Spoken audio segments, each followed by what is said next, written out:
First prize আছে Maruti Alto আছে, second prize আছে রয়্যাল এনফিল্ড 350 সিসি, সেকেন্ড ফাইনালে আছে দুটি দলকে স্কুটি, ইলেকট্রিক স্কুটি, চারটে scooty, man of the series আছে scooty, man of the match fridge আছে, 16টা ব্রিগেডই থাকবে এখানে। দক্ষিণ 24 পরগনা, মেদিনীপুর, হাওড়া, হুগলি সবই টিমে এখানে আছে।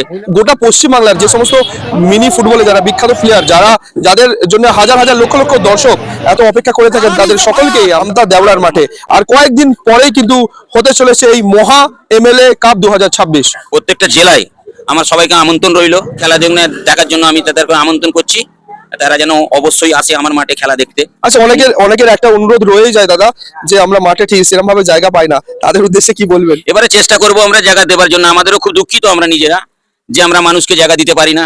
এবার আমরা আপ্রাণ চেষ্টা করছি যে কোনো মানুষ না ফেরত যায়, সকল মিলে যে আমরা বসে খেলা দেখতে পারে, এটার জন্য আমরা খুব দুঃখিত। তবু আমরা চেষ্টা করছি। তাহলে আগামী 14 আর 15 ফেব্রুয়ারি আমাদের আমতা দেওড়া নজরুল সংগ্রহ মাঠে মহা উৎসব হতে মহা উৎসব। আমাদের এটা সত্যি করে দেওড়ার মহা উৎসব। এটা সকল যারা শুধু দেওড়া নয়, আমতা বাগনান সকল মানুষেরা উৎসব আকারে সবাই আছে। আপনারা মফিকে চেনেন, আপনারা কালামকে চেনেন, নাসির, এই সমস্ত প্লেয়ারের হাতেও কিন্তু অনেকটাই অবদান এই দাদার আছে।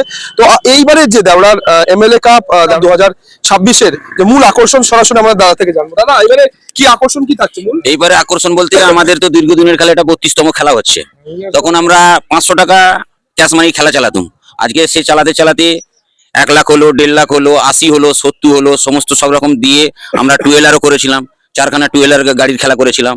এখন এটা চমক আমরা এই বছরে নিয়েছি। গাড়ির খেলা এখন 4 চাকা অনেক জায়গায় হয়েছে, যেরকম কালামের মাঠে 24 পরগনা, দক্ষিণ 24 পরগনার মধ্যে কালাম একটা চমক দেখিয়েছিল, টোটোনা একটা চমক দেখিয়েছে, 24 পরগনায় এসব চমকগুলো দেখিয়েছে তারা।